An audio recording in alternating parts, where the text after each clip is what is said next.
Hi guys, it's been a while. I have been online because my schedule has gone crazy, but on today's Love, Sex, Lies, and Reality Talks, it's about 5 things you must do before you receive advice from someone. A lot of us get advice from random people, from people we know, from family members, from friends, but without really evaluating the advice we're getting, we may be running in survival mode. And I've been there myself before. And I can tell you that it's a lot of work to really know who you are. And once you know who you are, taking advice becomes easier because you're able to evaluate where the other person is operating from. So without further ado, let me dive right into it. The first thing you must do before taking advice from someone is to make sure that you understand what their core values are. Reason being that when their core values are not in alignment with your core values, advice may be coming from any place they're operating from. It may be a place of trauma, it may be a place of pain, it may be from their past experiences without extracting the lessons they've learned. And you just discover that the advice is just not something that they are also applying to their lives. And so you have to be mindful in that instance where you're taking the advice from. What are the core values of the people that are giving you advice? Do they abide by their core values or do they just wing it? And if they're just winging it, then you know that the advice they are giving you is not from a healthy place, and you cannot really go with that flow. The second thing is to look at what lessons they've extracted from the advice that they're giving to you. How have they applied those lessons to their own personal lives?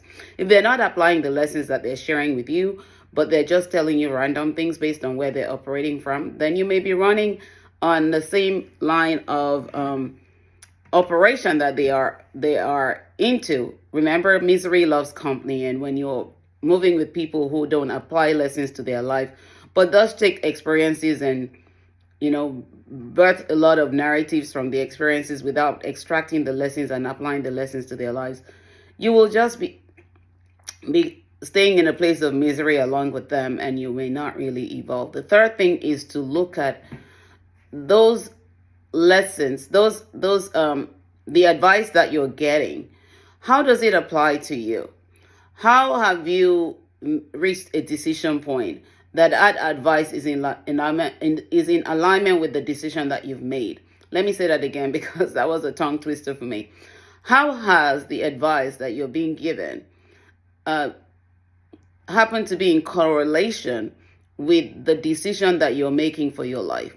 That's the third thing. If you're not making a decision, but you're going with the advice, that advice may be the decision you're taking without really evaluating it.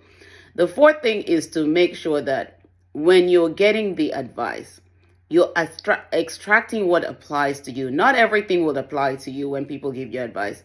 Based on the decision you've made before, extract what is in alignment with the decision. Evaluate what you've extracted. If I apply this, what are the implications of what I'm applying? What are the consequences? What are the choices? What are the lessons of wisdom that I'm gaining? If you're not doing any of that, then you may be just flying and running on autopilot, and you're just going to go to a place where you now start birthing enemies into your life that you don't need. The last thing is to make sure that when you take that advice, you also look at all your options out, just like number 4. You look at all your options based on your initial decision. Now, based on this advice that you've gotten, you may have 2 decisions to make. You have to think thoroughly and think deeply and critically analyze the information that you now have.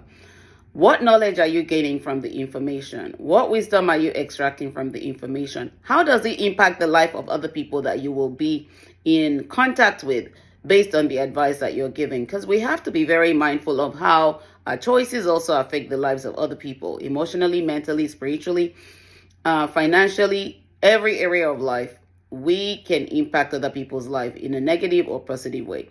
And so when you look at advice from that instance, you're able to look at yourself and say, in this advice that I've received, I'm able to learn all this stuff from it.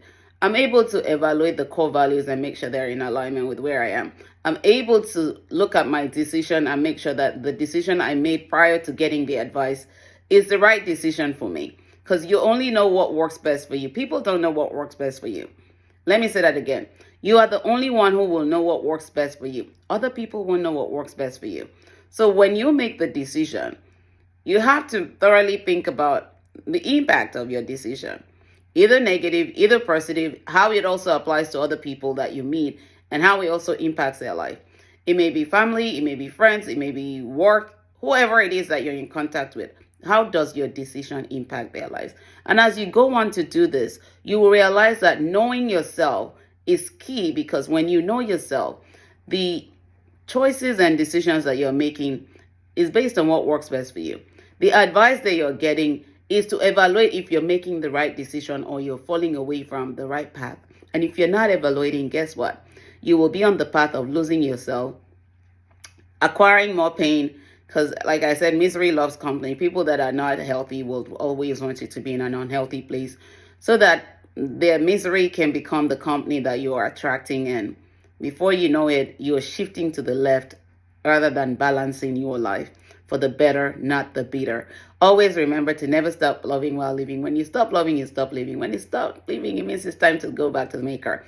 But before you leave, while you're still here, make sure that you're evaluating the advice that you're getting and you're making decisions that works best for you, because you are indeed the CEO of your life, and every decision you make has a negative or positive impact, and the goal is to balance your life and remain healthy to yourself as well as truthful to yourself while still living and breathing.